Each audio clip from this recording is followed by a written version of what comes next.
अस्सलाम वालेकुम वरहमतुल्लाहि वबरकातुहू। कैसे हैं जनाब? खैरियत से हैं? ठीक हैं? ते लालो जनाब पै गईयां ने धूड़ां ते हो गई है तबाही।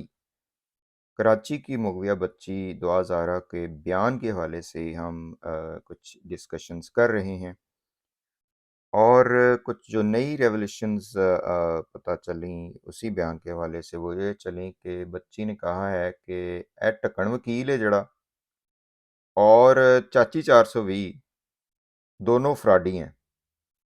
इन लोगों ने धोखाधही से फ्रॉड करके बच्ची से दारुल अमान लाहौर में मुलाकात की।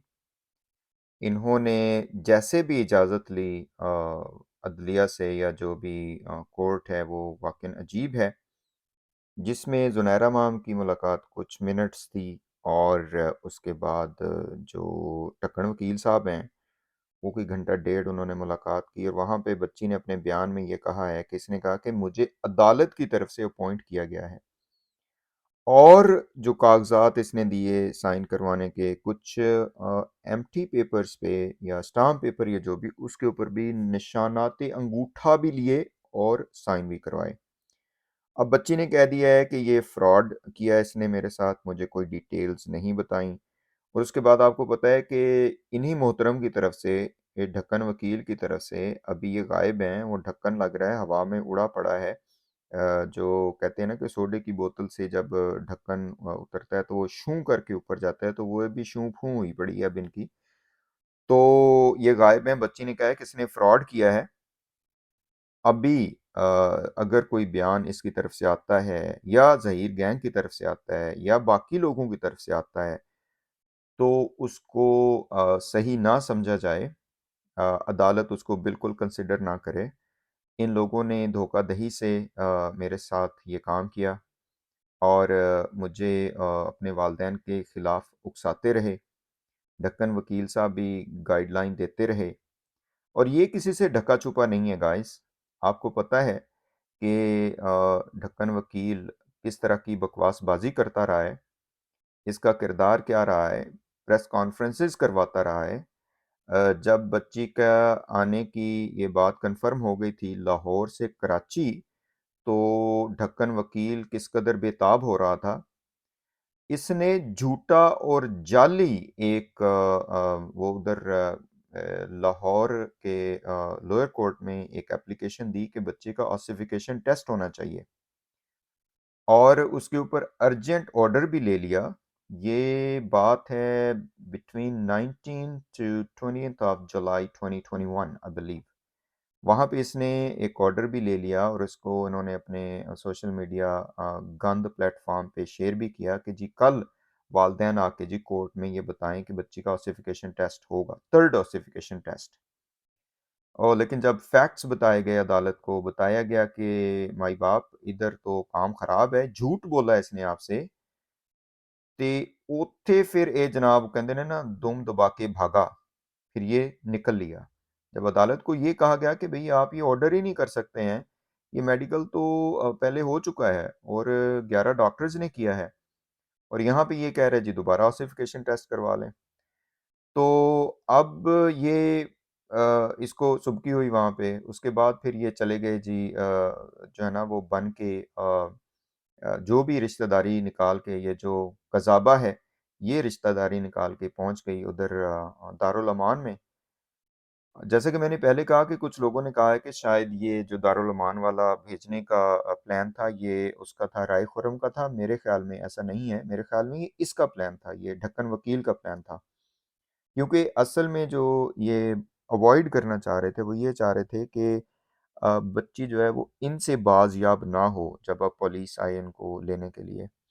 तो इसने कहा कि चलो जी इसका हल ये निकालते हैं। वो बहुत वाक़ई एक मेरे ख़्याल है मुश्किल मरहला था। अब तो ज़ाहिर है लोग इस हवाले से बात करें या ना करें, ये फैमिली बात करे या ना करे, लेकिन इनको पता है कि उसमें सबसे ज़्यादा रोल उस वक़्त किस बंदे का था और वो फ़याज़ रामे का था कि किस कदर वो पूरी रात, और इस बात के गवाह कुछ और भी वो लोग हैं कि जो जिनको वाक़ईन शर्म नहीं आती है बात करते हुए। ये जो एक हैदराबाद के साहब हैं, मैं कहता हूँ इस कदर इंसान ज़मीर फ़रोश होता है।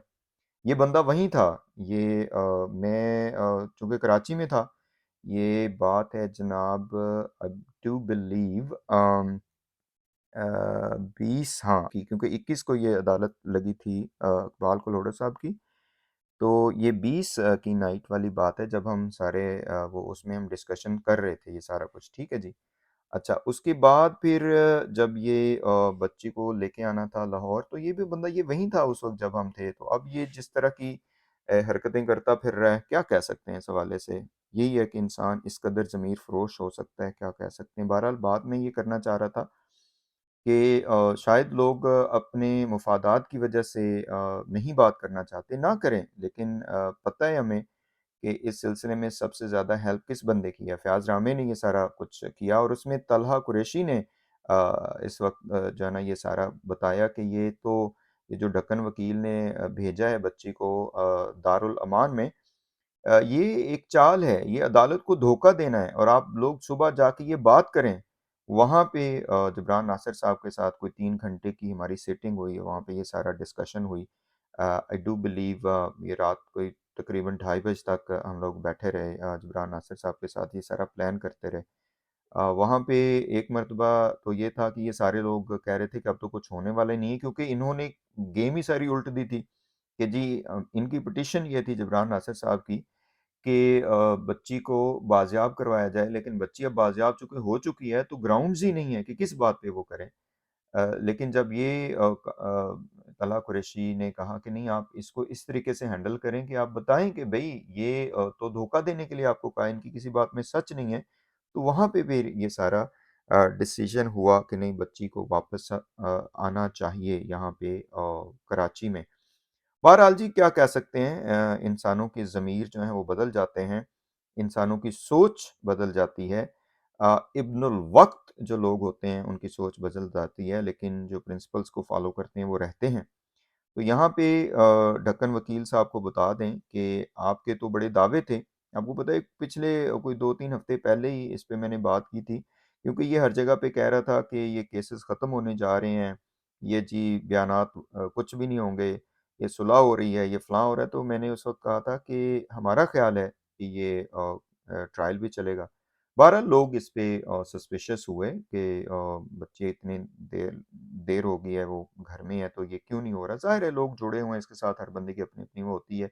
वहाँ पे हमने कहा था कि जबरान नासिर साहब जो हैं वो एक स्ट्रैटेजी के साथ चलते हैं और मेरा पर्सनल इसमें व्यू उस वक़्त भी यही था। मेरी वीडियोज़ पड़ी हुई हैं इस पे और अब भी यही है कि आरज़ू राजा के केस को हमें इसमें देखना चाहिए कि उसमें कितनी मुश्किलात थी और ये भी वैसे का वैसा ही था। एनीवे, इस वक़्त ढक्कन वकील साहब बच्ची की तरफ से फ्रॉडिया करार दिए जा चुके हैं और ये जो चाची 420 है, इसको जो जूतों के हार पहनाए गए हैं बच्ची की तरफ से, वो भी कमाल है। अब चाची जो है वो बच्ची के ऊपर इल्ज़ामात लगाने में पेश-पेश है। पहले तो परी कहती थी, अब पता नहीं हुण की हो गया है। हुण कहंदी फिरदी है कि ए उदों या ते उदों झूठी सी या हुण झूठी है। तो हमारा इस पे पहले भी मैंने कहा था कि नहीं, बच्ची ना उस वक़्त झूठी थी, ना अब झूठी है। झूठे तुम लोग हो। ये इसको एंटाइसमेंट इसे तो कहते हैं, प्रेशर इसे तो कहते हैं। बड़े-बड़े जो है ना वो लोग इसमें आ जाते हैं, तो आप जो है ना वो छोटी एक 13 साल की बच्ची, उसका क्या, ठीक है वो तेज़ होगी व्हाटएवर।